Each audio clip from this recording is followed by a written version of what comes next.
આગળ મોરબીની વાત કરીએ તો મોરબીમાં મહાનગરપાલિકાના મેયર તરીકે ઉત્તમ સુરાણીની વરણી કરવામાં આવી છે।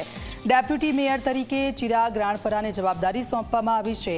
તો ચિરાગ રાણપરાને જવાબદારી સોંપી છે। સ્ટેન્ડિંગ કમિટીના ચેરમેન બન્યા છે જયંતી પણસુંબિયા। શાસક પક્ષના નેતા તરીકે અર્પિતા જાડેજાની પસંદગી થઈ છે।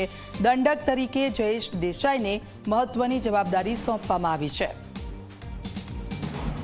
તો આપ જુઓ મોરબીમાં પણ મેયર, ડેપ્યુટી મેયર, સ્ટેન્ડિંગ કમિટીના ચેરમેન કે જે લોકોના નામો સામે આવ્યા છે, ખુશીનો માહોલ ત્યાં જોવા મળી રહ્યો છે।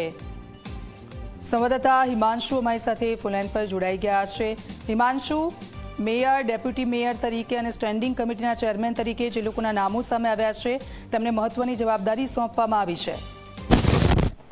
જી આપને જણાવી દઉં કે મોરબી મહાનગરપાલિકા અસ્તિત્વમાં આવ્યા બાદ પ્રથમ ચૂંટણી યોજાઈ હતી અને મોરબી મહાનગરપાલિકાના પ્રથમ મેયર તરીકે ઉત્તમ સુરાણી કે જે આ વખતે પ્રથમ વખત જ ચૂંટણી લડ્યા હતા અને તેઓ અભ્યાસની વાત કરીએ તો તે આઈએસ આઈપીએસની કંઈક તૈયારી કરતા હતા અત્યારે અને તેમાંથી સીધા જ તેઓએ ટિકિટ મળવાના કારણે ચૂંટણી લડી અને ચૂંટણી લડ્યા બાદ મોરબીના મહાનગરપાલિકાના મેયર પદ માટે બે જે બળિયા જૂથ છે સાંસદ અને ધારાસભ્યના જે કહી શકાય તે સામસામે પોતાના મેયરને બેસાડવા માટે તેને પ્રયત્નો કરતા હતા, પરંતુ આ ખેંચતાણની વચ્ચે નવું જ નામ પ્રદેશ પાર્લામેન્ટરી બોર્ડ દ્વારા આપવામાં આવ્યું છે, જેમાં ઉત્તમ સુરાણીને લોટરી લાગી છે તેવું કહી શકાય। આ ઉપરાંત ડેપ્યુટી મેયરની વાત કરીએ તો ચિરાગ રાણપરાનું નામ છે। સ્ટેન્ડિંગ કમિટીના ચેરમેનમાં જયંતિભાઈ પણસુંબિયા કે જેઓ મોરબી જિલ્લા પંચાયતની અંદર અગાઉ કારોબારી સમિતિના અધ્યક્ષ પણ રહી ચૂક્યા છે। શાસક પક્ષના નેતા તરીકે અર્પિતાબા જાડેજા જેનું નામ છે અને શાસક પક્ષના દંડક તરીકે જયેશભાઈ દેસાઈનું નામ છે।